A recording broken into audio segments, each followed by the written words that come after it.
مشاهدينا الأفاضل، طابت أوقاتكم. من الفضاء الإريترية نحييكم ونقدم إليكم نشرة الأخبار لهذه الفترة، والتي نستهلها بأهم وأبرز العناوين.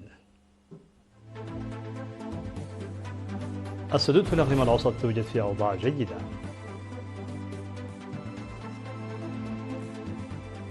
تنظيم مهرجان الجالية الإريترية في هولندا.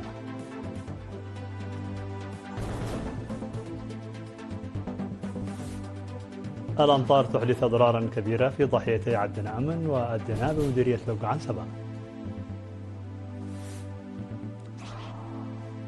رئيس الوزراء الأسترالي يؤكد للرئيس الصيني أهمية الحوار بين البلدين. الاتحاد الأوروبي قريب جدا من فرض عقوبات جديدة على روسيا. الصين والهند تؤكدان استعدادهما لتعزيز التعاون وحل الخلافات الحدودية بينهما. مرحبا بكم من العناوين إلى التفاصيل. أفاد مسؤول فرع البنية التحتية الزراعية في الإقليم الأوسط المهندس أبراهام دانييل أن السدود والخزانات التي أنشئت في الإقليم الأوسط في حالة جيدة من حيث كمية المياه التي يمكن تخزينها، وأوضح أن الإقليم يمتلك 87 سدا و45 خزانا للمياه، ويصل سعة التخزين الإجمالي لها 70 مليون متر مكعب، حيث تستعمل 12 من السدود منها والتي تتسع لأكثر من 50 مليون متر مكعب كمصدر المياه الصالحة للشرب للمدن والقرى، وأن ما تبقى من الخزانات تستعمل في الأنشطة الزراعية والمنزلية الأخرى. وأضاف المهندس أبراهام بدء العمل على تشييد سدود عرب ربوع ودرفة وعد حوشة في العام المنصرم، وأنه تم إنجاز العمل في سدي عرب ربوع ودرفة. وذكر أنه تم البدء في إنشاء سد في قلعي بالتعاون مع شركة تعدين أسمرة، والذي تجاوز العمل فيه مرحلة التأسيس. وأشار إلى أن السدود والخزانات تم تشييدها بالمشاركة الفاعلة لوحدات قوات الدفاع، والتي بدورها تسهم في إثراء المياه الجوفية وتعد مصدرا أوليا في الأنشطة الزراعية.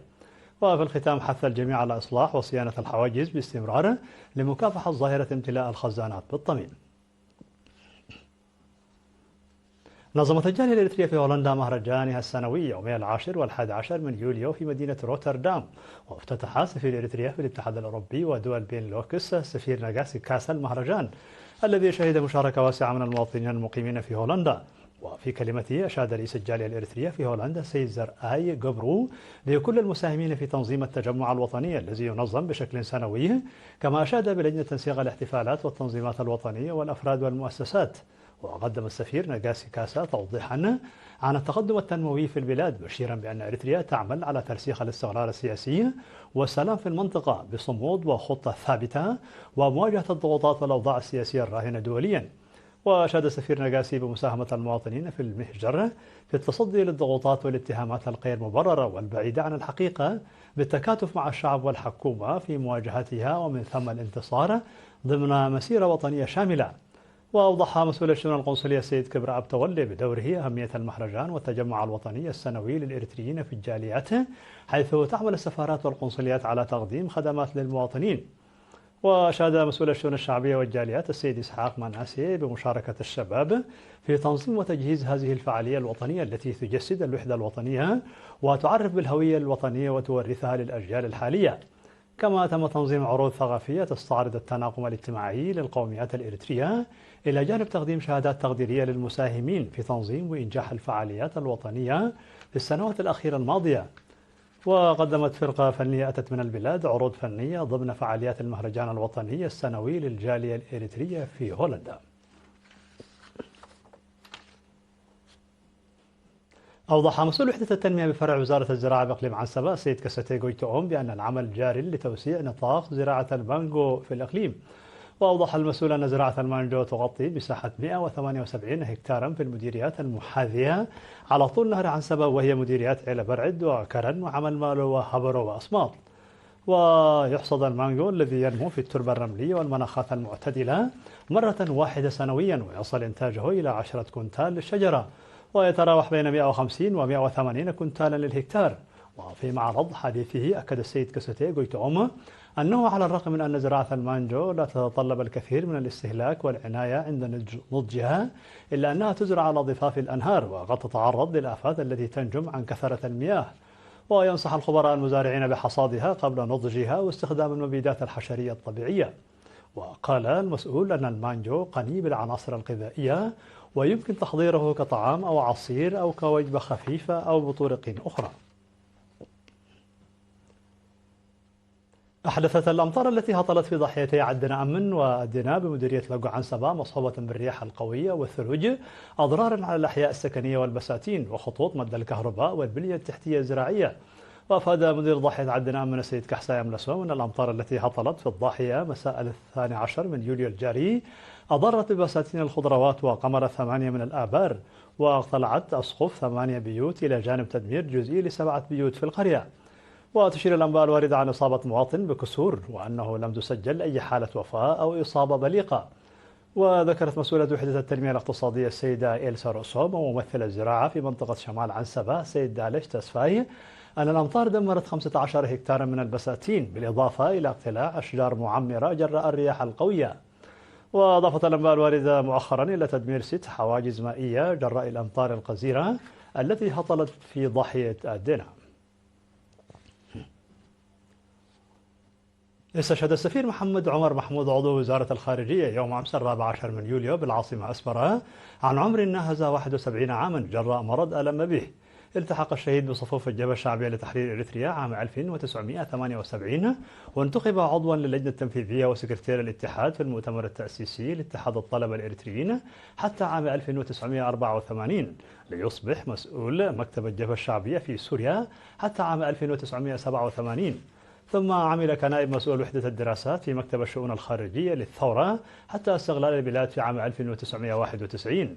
ثم خدم كممثل إريتريا في الأمارات العربية المتحدة حتى عام 1993.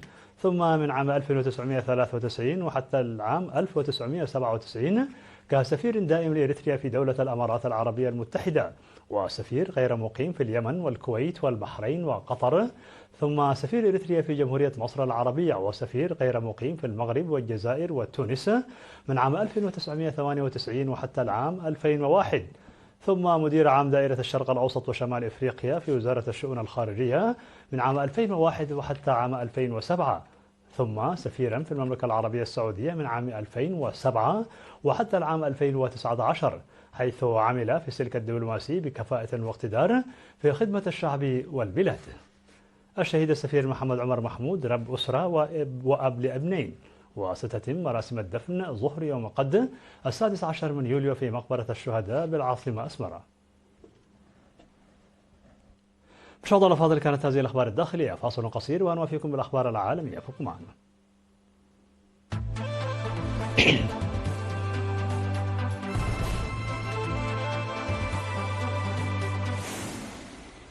مرحبا بكم على الصعيد العالمي. أعلن رئيس الوزراء الأسترالي أنتوني ألبانيزي خلال لقائه في بكين الرئيس الصيني شي جين بينغ أن الحوار ينبغي أن يكون في صميم العلاقات بين البلدين.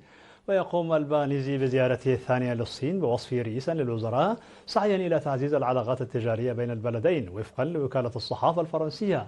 وشهدت العلاقات بين بكين وكامبيرا مسارا مضطربا خلال العقد الماضي في فترة اتسمت بخلافات متكررة حول الأمن القومي والمصالح المتنافسة في كل أنحاء منطقة المحيط الهادئ.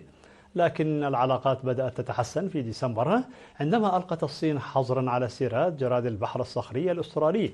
وما زال العقبة الأخيرة أمامها مواجهة تجارية اندلعت بين البلدين منذ عام 2017. وأعلن الرئيس الصيني أن العلاقات بين بكين وكامبيرا شهدت تحولا إيجابيا أثمر عن فوائد، مضيفا أن العلاقات الصينية الأسترالية تجاوزت النكسات وشهدت تحولا إيجابيا محققة فوائد ملموسة. أعربت الممثلة العليا لشؤون السياسة الخارجية والأمنية بالاتحاد الأوروبي كايا كالاس عن أملها أن يتخذ التكتل قرارا بشأن فرض حزمة عقوبات جديدة على روسيا قريبا جدا. وتستهدف حزمة العقوبات المقترحة قطاعي المال والطاقة في روسيا، وتأتي ردا على رفض الرئيس الروسي فلاديمير بوتين الموافقة على وقف غير مشروط لإطلاق النار في أوكرانيا. إلا أن العقوبات لم يتم التصديق عليها حتى الآن من جانب جميع الدول الأعضاء في الاتحاد الأوروبي والبالغ عددها 27 دولة. وأعربت كالاس عن ترحيبها بإعلان الولايات المتحدة بشأن إرسال أسلحة دفاعية إلى أوكرانيا، مضيفة أنها تأمل أن يحصلوا على كل ما تم وعدهم به. في الخبر الأخير قال وزير الخارجية الصيني وانغ يي أن بكين مستعدة لتعزيز التواصل والتنسيق مع الهند إلى جانب استعدادها لحماية نظام التجارة متعددة الأطراف واستقرار سلسلة الإنتاج والتوريد العالمية مع الهند. وأضاف وزير الخارجية الصيني في تصريح أنه يجب على الصين والهند وضع خطط طويلة الأجل والالتزام بمبادئ حسن الجوار والصداقة. ومن جانبه قال وزير الخارجية الهندي سوبرامانيام جيشنكار لنظيره الصيني وانغ يي خلال زيارة إلى بكين أنه يجب على بلديهما حل خلافهما الحدودي وسحب القوات وتجنب الإجراءات التي تعوق التجارة من أجل تطبيع العلاقات بينهما وفقا لرويترز. وهذه هي أول زيارة لوزير الخارجية الهندي إلى بكين منذ عام 2020 عندما أسفر اشتباك عن سقوط قتلى، مما أدى إلى مواجهة عسكرية استمرت ل4 سنوات قبل أن يتفق البلدان على وقفها في أكتوبر. في نهاية نشر لكم تذكير بأبرز ما جاء فيها من عناوين. السدود في الإقليم الأوسط توجد في أوضاع جيدة. تنظيم مهرجان الجالية الإريترية في هولندا.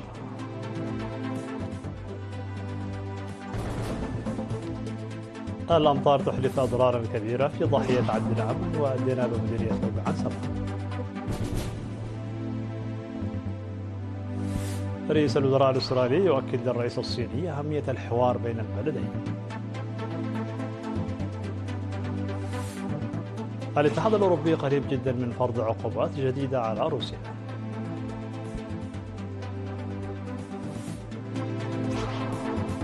الصين والهند تؤكدان استعدادهما لتعزيز التعاون وحل الخلافات الحدودية.